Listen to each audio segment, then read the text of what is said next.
Welcome back, everybody, to another episode of Ethnic Issue More. We are on our 9th episode, y'all. And for some reason, y'all ashy asses keep continuing to rock with me, and I forever appreciate y'all.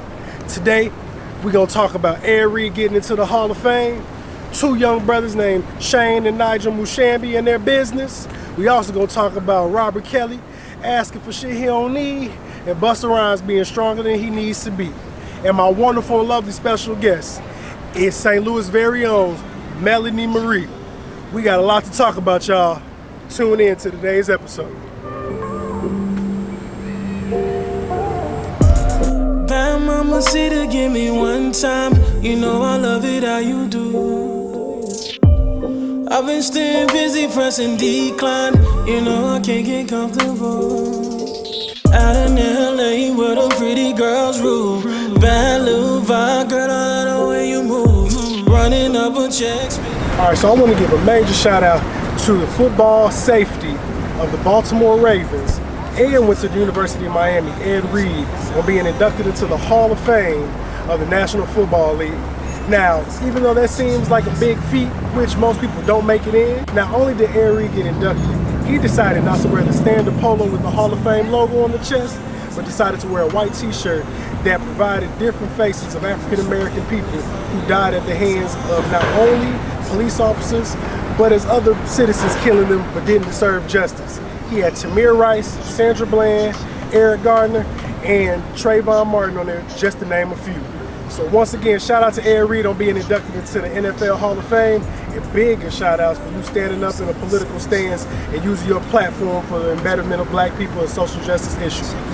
Show my passport, baby. My destination is to you. Touching on your body, girl, I know you like it slow. When I slide in, ain't no telling where we go. Press play on your body, ain't no pausing when you moan. I just wanna. Shout out we got go to two young African-American brothers, Shane and Nigel Mushambi. With Shane being 13 and the CEO, Nigel being 12 and the CFO. And they have a baking company called Two Brothers in the Kitchen, which they created after winning the local baking competition for 3 years running. So that's a huge thing, because these are both our youth, and our youth is gonna make up the future. Not only do they have this baking company, they also have a book called Beyond the Kitchen, How to Cook Up Life's Success with Mistakes. So shout out to them. Hit it once, hit it once. Alright. So the next person we're gonna talk about is the one man who just continuously fucks up on a daily basis, it seems like, and it's been for like the past 20 plus years. Chicago's unfortunate own Robert Kelly, Mr. R. Kelly, Mr. King of R&B, Mr. Pied Piper, Mr. I Like Them 15 and Below. This man, y'all know, is locked up. Not only is he locked up, had his lawyer had the audacity to ask the judge, can he have a computer to finish up his next album? Niggas probably didn't buy the last one, because you still out here messing with little kids, bro. Like, I think you got a lot more shit to worry about right now than trying to complete your last album. Instead, just do it over the phone like the rappers do, because it'll sound a little more authentic, because more than likely, you're not getting out this jam, bro. So Robert, get it together, because we done defended you for too long. I can't defend you no more. I heard they done transported you to Brooklyn. They couldn't find you for a moment. I told them check your local nurseries, elementary school, parks, jamborees, any place like that you could probably find him. Jingle some bells or a whistle and just lure a little 15-year-old and Robert gonna show up. So Robert, get your shit together and just do your time, man. Stop trying to complete an album, because ain't shit been the same since TP2 anyway. Lastly, we gonna discuss strong neck man, strong body Uncle Busta Rhymes. Now, I fucks with Busta. I've been fucking with Busta since the Flip Mode days, from the baby can you give it to me, all of that. Busta ass is out here tripping. My man's was taking a flight over there to another country, got kicked off the flight in Britain. Why? because he was upset that his 5 bags of first class couldn't go into the container because somebody else filled it up. And then wanted to go off on some young Caucasian lady, yell at her. Her boyfriend felt tough, told him to chill. He was being rude, and Busta got strong and told him to fight him. Busta, you too goddamn rich. Your neck too big and your arms are too infused for you to be randomly telling people to fight you just because you couldn't fit your bags in there. Ain't that what baggage claim for? You couldn't check them shits in? Who walks on the plane with 5 bags any fucking way? I don't know. I don't got that much money and I fly to go anywhere. I usually drive, so maybe all my shit fit in the trunk. That's why I don't have these discrepancies. But I don't know if it's a steroid layover or what it is, but get it together and stop going off on people, man, for no goddamn apparent reason. Especially not over no bags on first flight. Because now your ass is stuck in somebody else's country. Do better, Bust. Flip mode.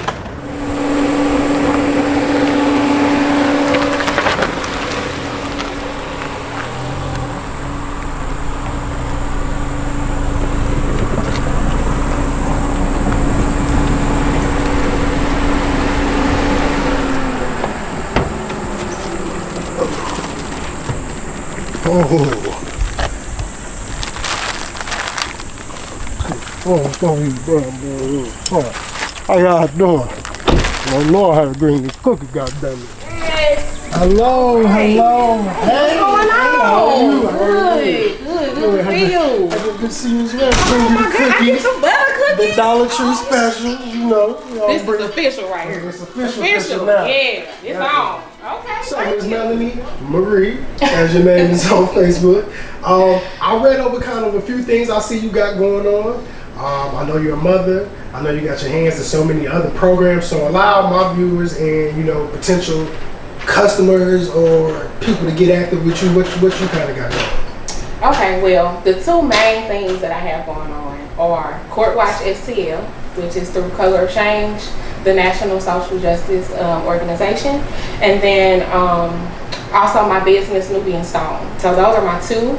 And then I also am the Ferguson Human Rights Commission chairwoman, and we're building that out and making sure that we have a presence out here in Ferguson. So those 3 things. I also am the program director for a nonprofit organization as well, and I'm just like heavy in the community. So my hands are a little bit, everywhere. That's what's up. So how did you get yourself involved in the Ferguson program? The Human Rights Commission? Yes. So living out here in Ferguson, I moved here 3 months before the uprising. At that time, I was not active in my community. That situation kind of catapulted me into community organizing. Started off protesting with the Ferguson market, protesting against the police brutality, across the nation, really. But my ground really did spark the outrage for us here and wanted me to make some changes. It allowed me to make some changes in my personal life that led me to want to fight in my community for change.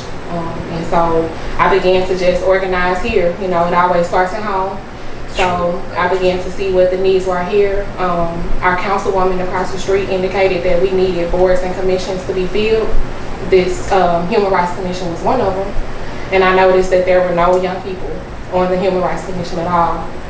The Human Rights Commission is supposed to be there as an aid for all people in the city of Ferguson. So if people have been violated in their homes, like landlord-tenant issues, employment issues, and they're not getting anywhere with the city, they would come to us. We would file a complaint and we would mediate between the city and the complainant to get their needs met. So it's kind of a big deal, it's something that they don't really advertise, they don't really promote us. Because we have powers, and once they're enacted and the people know about those powers, they try to shut that down. So I'm now the chairwoman. I've been chairwoman for about 2 months. Okay. And we hitting the ground running. We doing events. We telling the community who we are. We letting them know if you got an issue that you do have somebody else in the community that you can go to.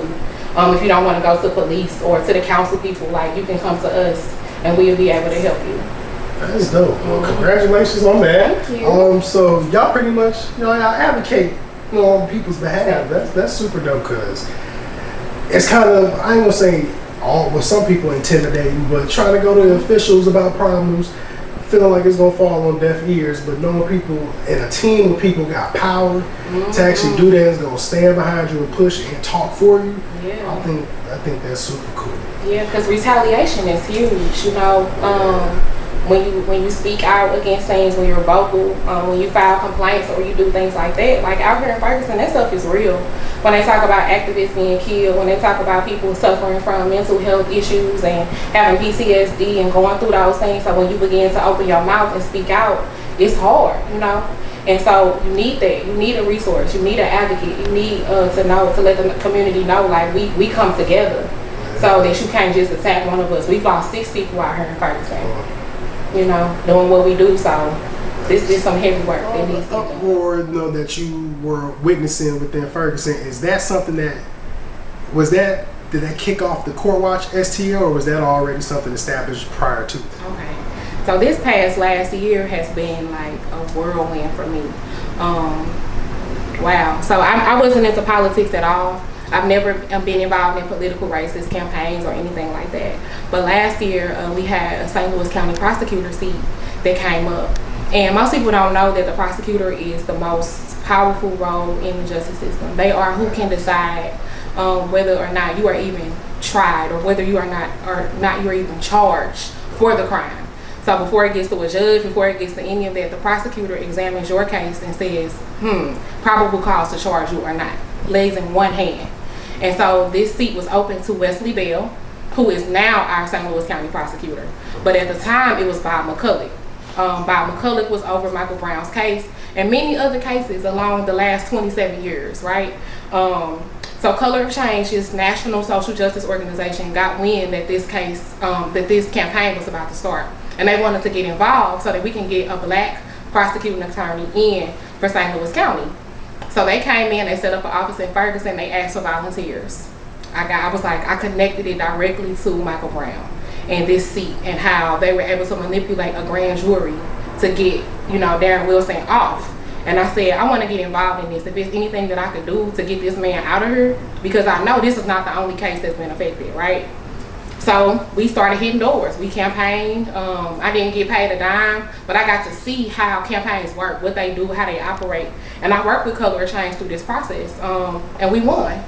So the outcome was amazing. Now we have St. Louis County prosecutor who's black, who's progressive, who's making changes. And Color of Change said, well, we want to be permanent in St. Louis.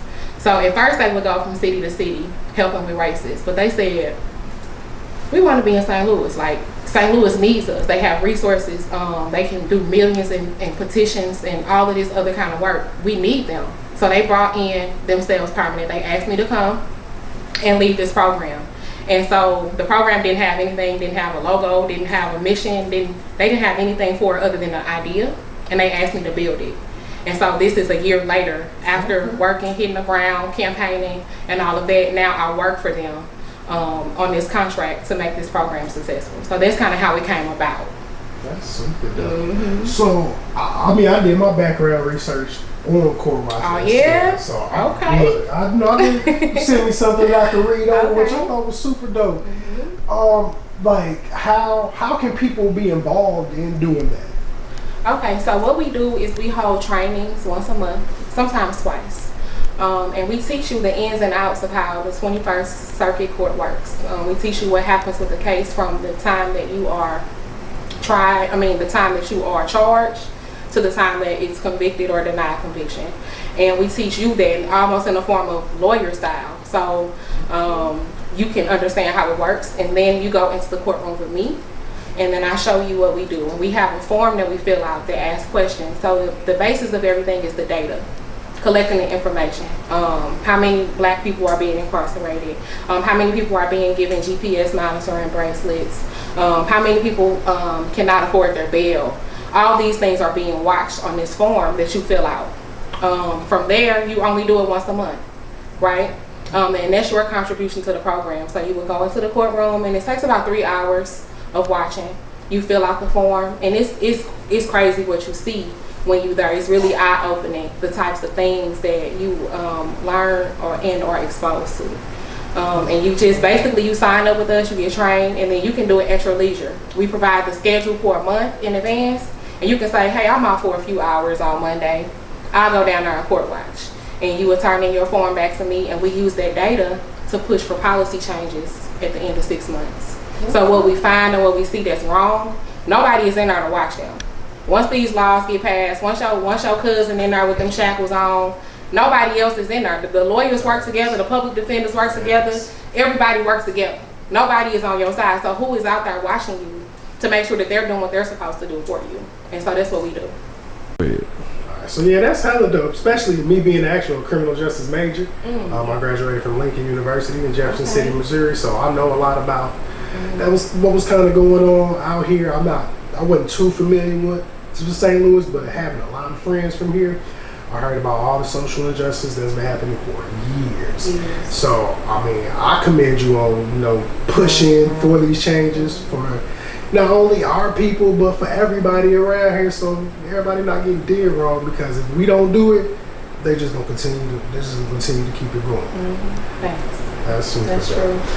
It's a lot of things. I just want people to know what they are doing. So before we started watching, we didn't know that the GPS ankle monitor cost you $300 to put on, right? When you look at all the bail, you have to pay for it. And I'm about to explain that too. So there's been a lot of bail reform, bail changes. So the federal level has deemed it unconstitutional for you to hold people in jail because they can't pay to get out, right? So that's on the federal level. But on the state level, they're still doing it. But they're kind of getting more lenient with it, and they're letting more people go, right? They're letting you go and giving you a court date and letting you go what they call on their own recognizance, meaning trusting that you'll come to court. But what they'll do is they'll say, well, we're going to give you another court date and we'll let you out, but you got to wear this ankle bracelet. And it's going to cost you $300 to put it on. And it's going to cost you $10 a day while you wear it. And the whole time, you haven't been found guilty yet. Oh, wow. So it's another way to criminalize poverty. You know what I'm saying? It's another way for them to electronically imprison you now. And that's what I'm coining this electronic imprisonment, because I'm seeing them do it time after time after time. Bail was supposed to be used for flight risk. If you was gonna be a risk, you can't even afford a lawyer. How you gonna jump ship? Right. You know what I'm saying? So it's like they're doing it. It's a money scam. It's another it's nothing but $1 to them. EMAS is the company that owns it, and they're the only company that gets paid from it in addition to the courts. So every time you get one on, you pay for it, not them. They don't pay anything. They get a kickback and they get a percentage every time one of them is placed on you. So that's why it's something to be watched. So every time our court monitors go in, we tally how many times they give those. And because those statistics at the end of this will be able to speak for us, we'll be able to say, no, we've observed you give this to 70% of people. These 70% of people can't even be a flight risk. How many dollars was that you got off of my people back? So those are the types of things. Child support is horrible. It's super biased. You know what I'm saying? Women get away with murder, and it's hard when women say that, but they get away with it. You know, you can know damn well that's not even the daddy. This man can pay $15,000 for a baby this whole time and then find out the baby not his. So because he signed a legal document and he's legally the father, what she get? Nothing. Not a slap on the wrist, not anything. And it's happening to our brothers time after time. They're coming into court, child support. Now, Wesley Bell has taken it from being a criminal offense to a civil offense. So you no longer will have felonies. You no longer will get your license taken, things like that. But you still can have those fees. You still have that money to pay. You know, child support modification. How do you do that? How often is it done? Do people know? You know what I'm saying? And so it's like, it's a lot of things in the system that needs to be watched by our people. That's crazy. Yeah. So when y'all show up to court, is it specific cases, or are you going like on a day where the courtroom is filled and you just watching multiple cases go throughout the day? Well, St. Louis County 21st Judicial Circuit Court is super divided, right? Just like St. Louis, we have 97, 98 municipalities. Within the court, there's 67 divisions. So there's no way in hell we could watch every single courtroom. So what we decided to do was we met with some prosecuting attorneys, we met with some public defenders, we met with a couple judges even, and we narrowed down to 2 courts that we watch. The 2 courts that we watch are the 2 courtrooms that bring in newly confined. So if you just gotten locked up over the past couple days, this is your first time in court, we watch those. And then mixed in with that are bond reviews, which means that you've been in jail for a while and you can't pay your bond. And so now they're going to review to see if they can lower your bond based on your situation. So we watch those, and preliminary hearings. Preliminary hearings are where the lawyers both present their case, the defendant is present and the judge is present, and then that's when they decide whether this person is going to plead guilty or not guilty or whatever. That's where you see all the evidence against you. So we watch those 3 proceedings that happen within one day. Okay. So from 9 a.m. to 11:30, all 3 of those types of cases can be seen in that courtroom. Okay. And so that's what we watch. Okay. We hope to be able to build capacity to watch municipal courts as well as domestic violence courts, and then trials. So we want to be able to watch trials as well. Trials will be big because I'm pretty sure that's where a lot of the injustice. Like the police shooting that happened with Ladue and the officer that shot the lady in the stomach. She said it was her taser. She was like taser, and then shot the lady in the stomach. She came through the court one day while we were watching. So her case actually was in there as well. So those are the types of things that we see. And it would be nice to transition to criminal court so that we can begin to watch. And as we build our volunteer base, we'll be able to do that. Well, I can see it happening. Yeah. I know a lot of criminal justice people that will probably be interested. You know, I'm actually looking at my schedule to see if that's something I could potentially do, just because I may not go into the field, but having the background and degree in it, it would be kind of cool to just sit back and see what's going on, especially in an area that I know they're injustice, against black people most of the time. Yeah. So, and that's what I love about Color of Change, because they focus on the black community. They are proudly indicating that they're uplifting the black voices in everything that we do. Like even if you read that packet, it says, this is black people in North County, black people.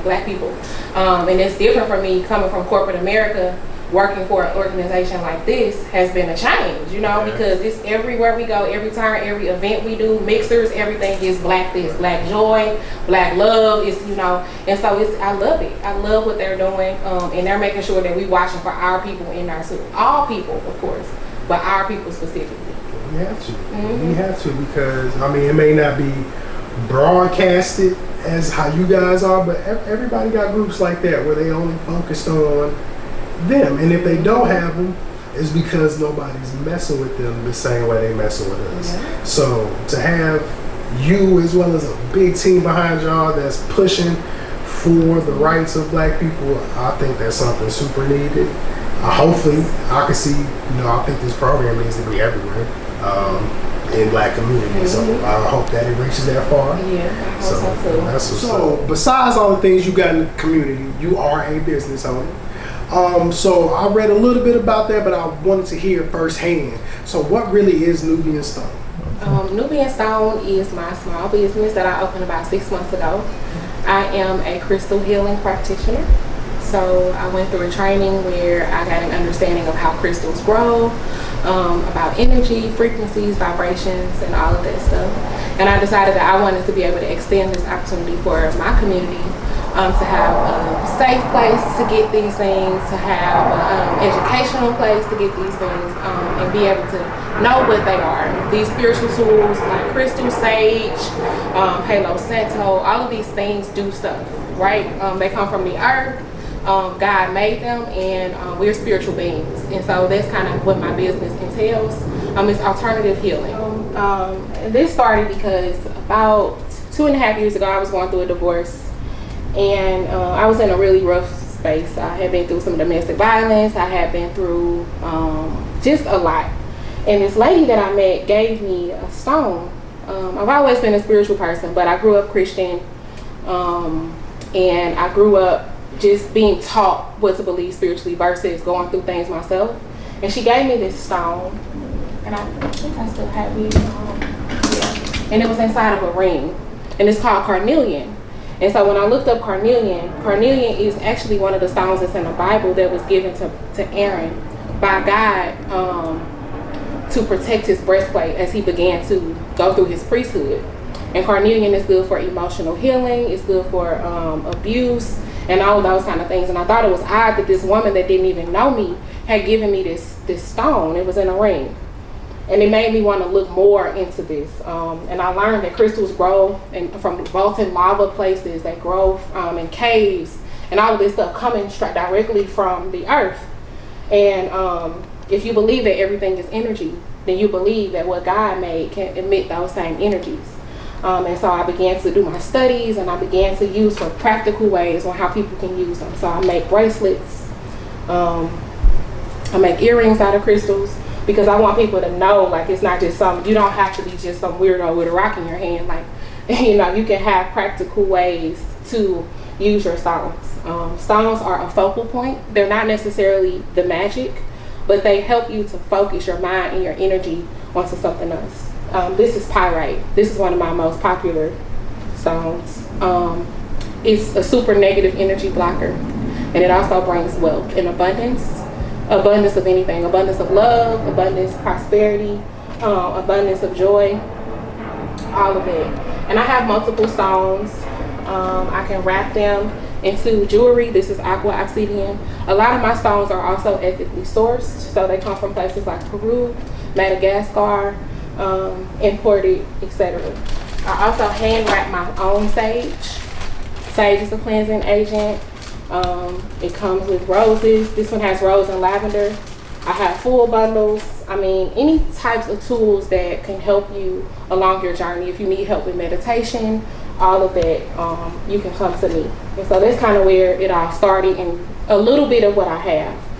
My website is www.nubianstone.rocks, and a lot more of my products are listed there.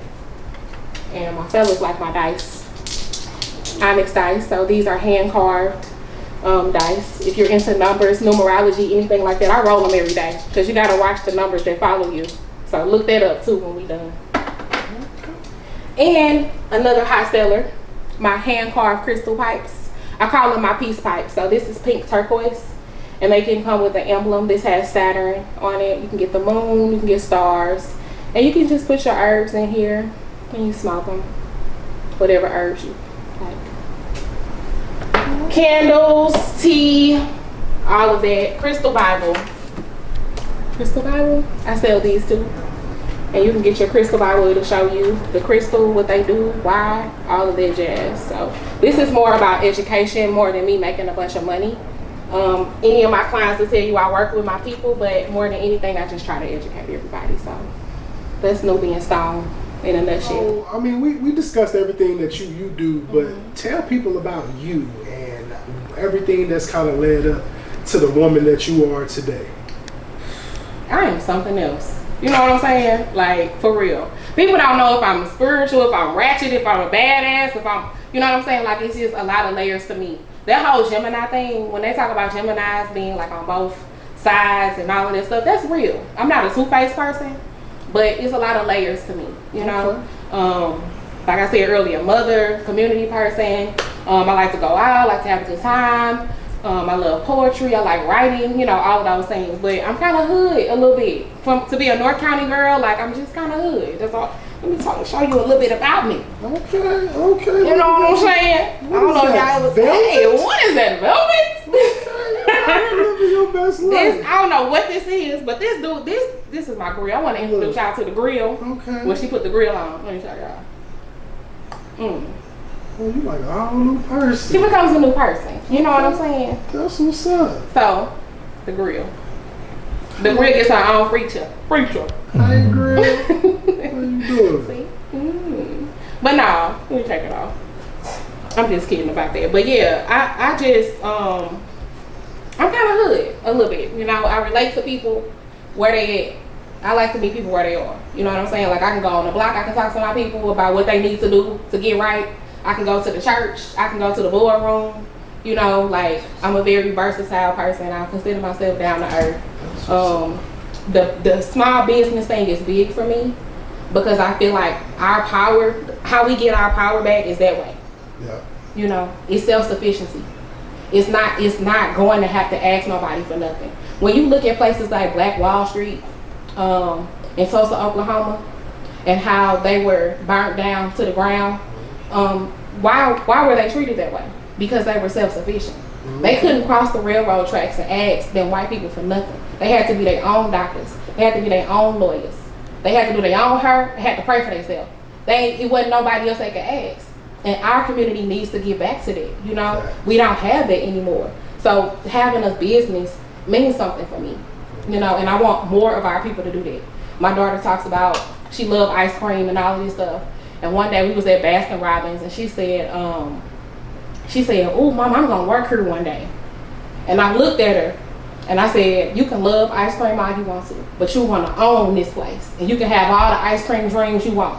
But I started early with my kids. You know what I'm saying? Like, I lived in a generation where they taught us go to school, get a good job, and that's how you live. You know, but no, that's not the American dream. That's not the African dream, the Moor dream, none of those dreams. You know what I'm saying? It's self-sufficiency, having your own. And entrepreneurship ain't for everybody. You know, don't get me wrong, everybody can't do it. It's tough. You know, you got some days you make nothing. You got some days you make money in your sleep. And a lot of people can't handle that. You know what I'm saying? But try something. And if you can't own your own business, at least invest in businesses to help the Black community. So I'm big on that. That's what's up, and it's needed. That's kind of how I started this show. Of course, I still work for somebody at the moment, but I just got tired. I'm just like, man, this ain't it.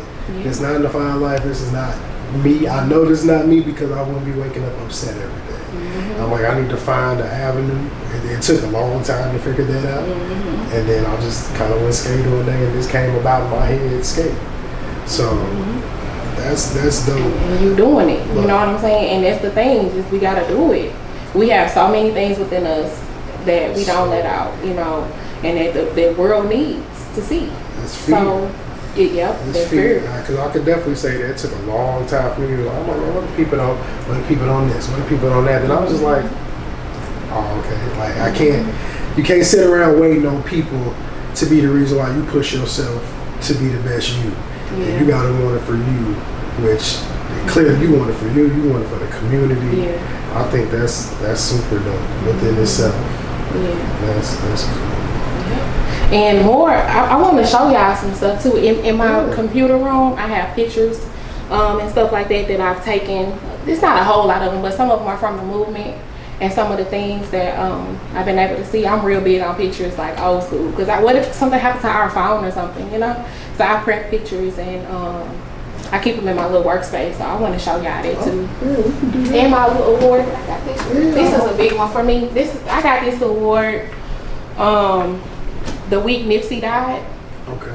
And they did a little, I guess, like memorial video of him, and we got to take pictures in front of, you know, the Nipsey thing.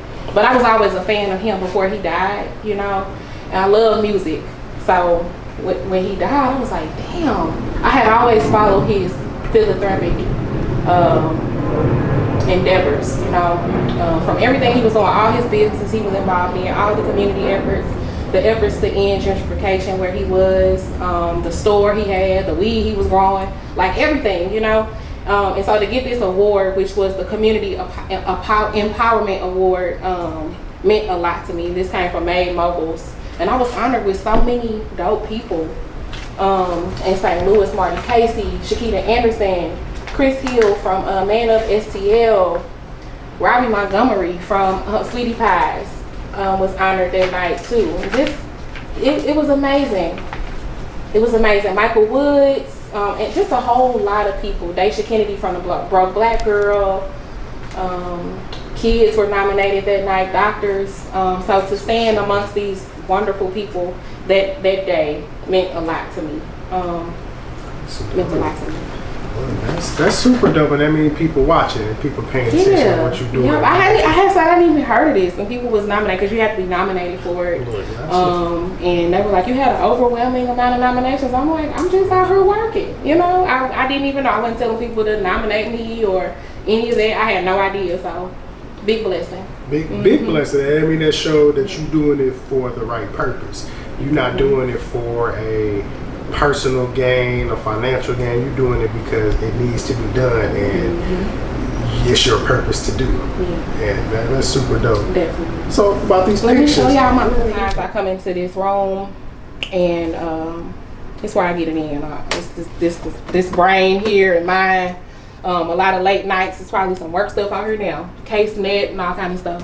But this wall is like inspiration for me. It's got a lot of little highlights from my family to friends to just a few of the accomplishments that I have. This is Cal and Mike Brown Sr. At the groundbreaking for the Boys and Girls Club that's happening on West Florissant. This is us at the Ferguson Federal Status Hearing. Some of my human rights commissioners, the Advancement Project, and some Ferguson folk. This is the Color of Change campaign office that we worked in last year. My very first time working in politics ever. They leased the office and we worked in our day in and day out, which led me to where I'm at now. This is a big one. Darren Seals is a good friend of mine who was killed shortly after the uprising in 2016. He had called a meeting after the killing of Philando Castile and Alton Sterling and said that we had to do something. And about 150 of us showed up to the World's Fair Pavilion. And many of us are still friends now. So to see like the work that's been done continuously since 2016 and to see what these people have become, like even this is my friend he tagged in 2016. She owns Real STL News. And so she has taken the opportunity to use the media for our narrative. The Michael Brown uprising was totally disrespected on CNN, MSNBC, national platforms, and all of that. So to have one of my sisters start a platform for us to tell our narrative is just dope. This was actually taken 2 days after Mike Brown was killed, protesting in front of the Quick Trip that was burned down. And this is the memorial. They put a memorial of him in a museum, and we took about 50 kids to go see the Ferguson Memorial at the museum. Nonprofit organization that I'm a program director over. These are 20 something of the children that we have taught to be change agents in their community. So we teach them about politics, civic engagement, elections. We teach them to face the problems in their community and go and talk to the people that can change them. And this is the Mike Brown Mobile, famous Mike Brown Mobile, my homegirl Lala, who again has started an organization called, oh God, she looks for missing kids. Search and Rescue STL. She's been on the news and everything because we know we don't have a missing persons unit.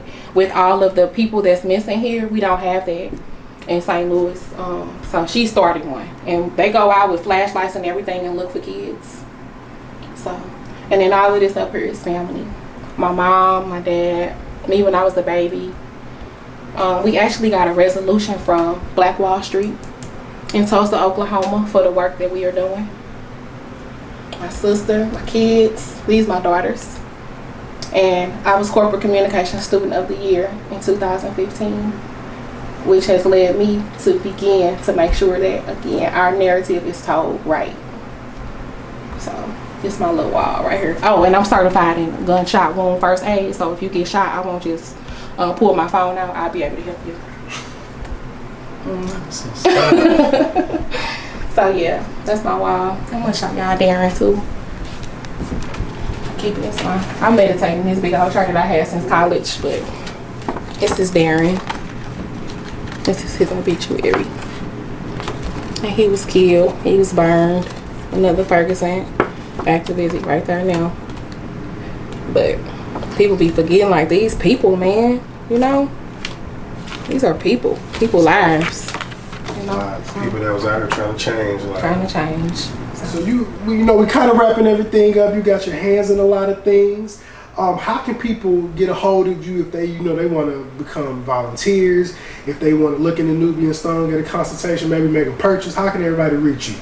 Okay, well, most of the court watch things are done directly through me on Facebook, and a lot of my other avenues as well. So you can check me out there at Melanie Marie, as you can see. I am Melanie Marie. And then on Instagram, I am Nubian Stone, which is Nubian_Stone. My business website is www.nubianstone.rocks. And if you want to know more about Color of Change, go to www.colorofchange.org/about. Okay. Well, I greatly appreciate you being on, this episode of the show. And, I hope everything continues to go great for you. I hope you keep reaching new heights and push everything as far as you want it to go. Thank you. And thank you for doing this show. Congrats to you for stepping out and doing what you need to do for yourself and for the community and making sure that your voice is heard. So thank you for the platform. I appreciate it. You're welcome. Thank you. Man, I appreciate y'all for tuning in all the way thus far to the end of this 9th episode of Ethnic Ishimura. We had a great chat, had a wonderful conversation and sit down with Melanie Marie. And next time you gotta tune in to episode 10 with my wonderful guest Daisha as we discuss her company SOI.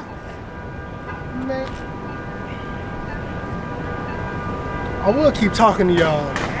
That goddamn chicken and titties is kind of on my mind at the moment. I think I'm gonna go to Hooters and get something to eat. Y'all tune in to Ethnic Ishimura, episode 10.